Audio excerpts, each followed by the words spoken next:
Welcome to the first edition of our program, TIWADZIWE, We Talk To. And you're with me, your host, Miracle Matchumbuza. But as you can see, I'm not alone, I'm with a guest here. So he's going to introduce himself. My name is Blessings chibambo, and I'm a director for Live Love Limited. And Live Love Limited works a lot with the communities. Our main vision or our idea is to empower communities around so that they can stand on their own in terms of their spiritual life, in terms of their economy, emotional, and even physical life. Thank you so much. So, what are your long-term goals and how did you get to achieve those goals? That's a good question, because usually you have the short-term goals and long-term goals, and the short-term goals usually it's how you achieve your everyday life.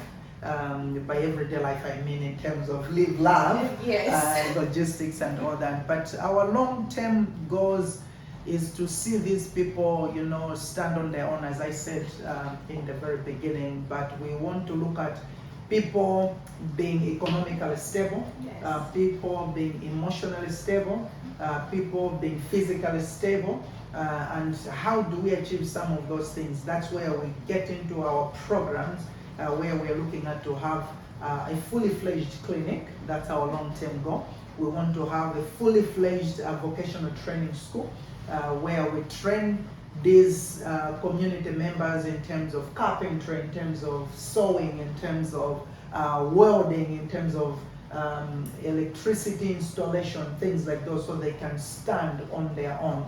So for us, our long-term goal is to see this community empowered in different areas of their lives. Okay, thank you so much for that very good explanation. Thank you. Yeah, so for you to get to achieve your goal, what challenges are you meeting? And how do you think you can overcome those challenges? All right. Everything that you do will have challenges. It's the way you respond to it. And for us, there will be two main challenges that I can think about. Number one is the issue of culture. The people that we are serving have a different culture. It's the central region and it's the Chewa culture. Yes. And most of them, they don't really like school, I should say. Maybe that's general, but that's what we found in our area. And I believe that education can change a lot of things in terms of this community in particular. Most of the people have sold their land. Most of the people do not own the places that they live in right now. And our issue is to get these people to school, but it's a challenge. It's a big challenge. Number one, they will tell you they don't have money to get these people to school. They have no resources to get the kids to school. So culture has really been a challenge for us. Number two is the issue of finances, just from an organization point of view, where we want to do so many things, but then we find ourselves really strained, where we can get expertise, but we are not able to do some of the things that can help the community that we are serving. And you asked the question of how have we overcome some of these challenges. Number one, I talked about culture. What we've done is engage the community itself.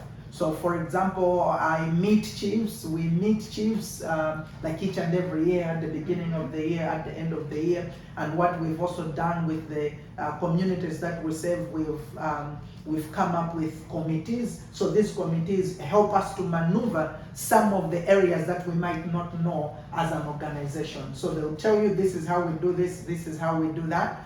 Plus we also come in and say, okay, but what if we can do it in this way? And we found that to be very beneficial for us, because now these people are not just people that we're doing projects with, but they're people that we care about, and they're people that know us, and we've built that trust, because trust is very important. Yes. When you are to do a community development type of project, Yes. or if your organization is working around that.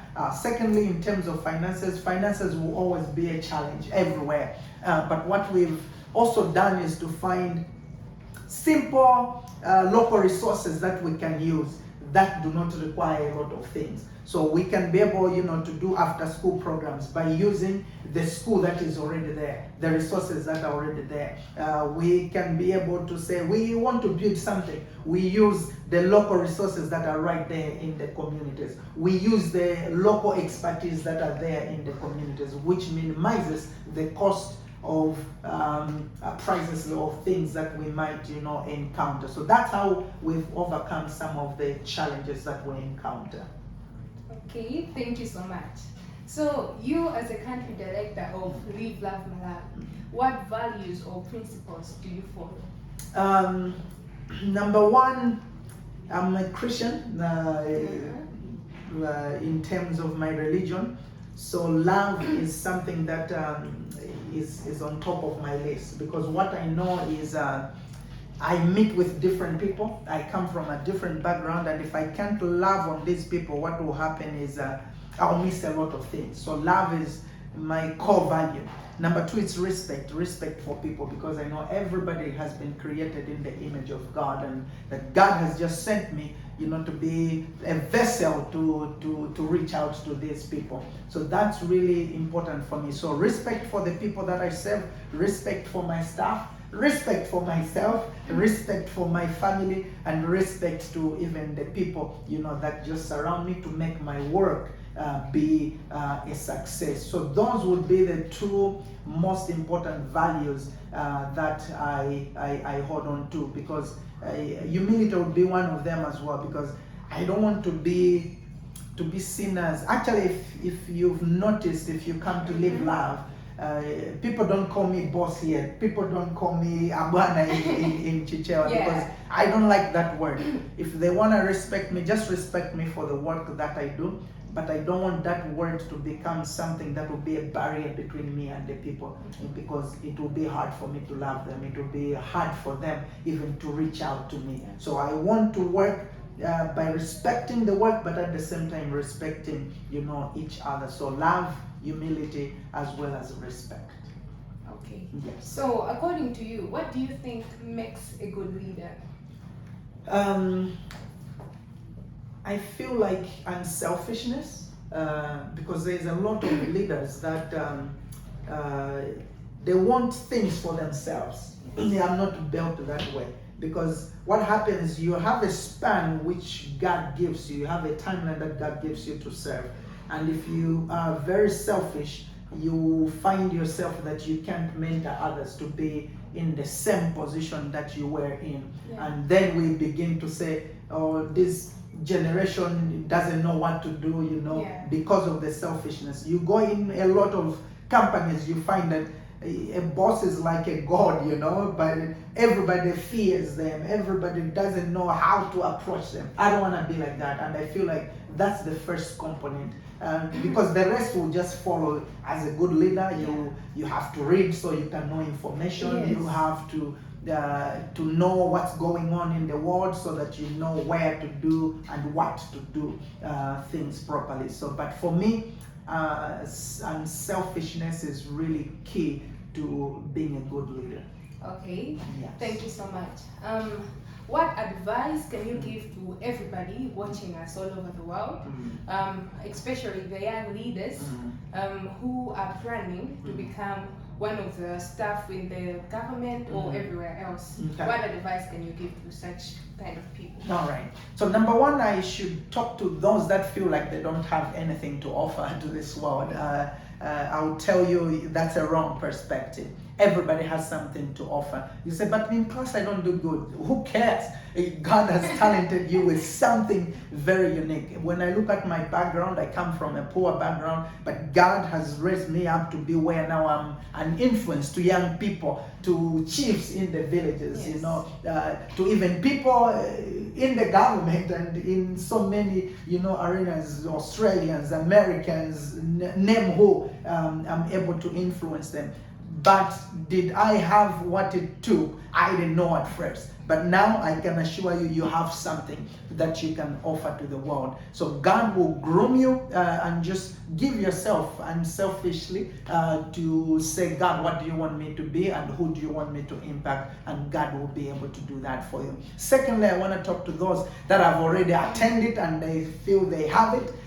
You don't just have it for the sake of having it. You're supposed to share it with others. If you can find someone to mentor, please do so, mentor them, because you're not here on earth for forever. Someone has to take your baton and move with that. So if we can't invest in people, we will reap what we can call nothing. Actually, we'll reap nothing. So that's my advice to those that are already in positions. Look for someone that you can mentor, that they can become whom you have become after you are long gone. So that's the advice I would give to the world in terms of leadership. Oh, thank you so much. As we are winding up to our program today, what is your last word to everyone watching us all over the world? I think it will be kind of a repetition that find something you love. God has deposited something in you, especially young people. These days there's the issue of stress, there's the issue of I don't know what I want to do, there's the issue of the world has everything it can offer. But I want to challenge you and say, just like when you go to John chapter 9, what had happened to the blind man is that there were so many voices surrounding him. Some people are saying, yeah, who healed you? What happened? And until he himself stood up and said, hey guys, I don't know whether the one healed me is a prophet or is a sinner, but all I know is that I was blind, but now I see. So until you can find that inner voice for yourself, you gotta have to stand up for yourself. Because people have a perspective about who you are. The Pharisees had a perspective about this guy. The parents are being asked, they say, he's of age, you can ask him yourself. The neighbors are like, I think it's him, or he looks like him, but I don't think he's been healed. Until he had his own story to tell the world about who he is and what had happened to him. That's what defined him. So unless you can find your own story, unless you can listen to your own voice, because now there's so many voices around this world, then you can do something, because then you'll discover who you are, what has happened to you, and where you're going, and what you're supposed to do. And that's how you are going to make an impact in this world. This marks the end of our program today. You are with me, your host, Miracle Matchumbuza, not forgetting our guest who has impacted our lives, Pastor Blessings Chibambo. Thank you so much for watching. Until next time. Bye. Thank you.